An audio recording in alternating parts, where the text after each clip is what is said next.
Kakas vagy tyúk? Hogyan állapítsuk meg, mi a különbség már ilyen fiatal korban? Ennek több módja is van. Most megmutatom nektek, hogy én hogyan csináltam.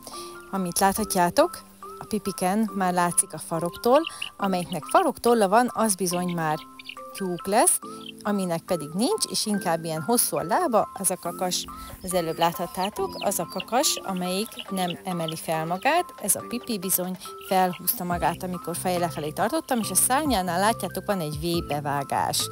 Ez a kakasoknál nincs, nekik sokkal egyenletesebb a szárnyuk, itt láthatjátok, neki nincs V-vonal a szárnyatövében.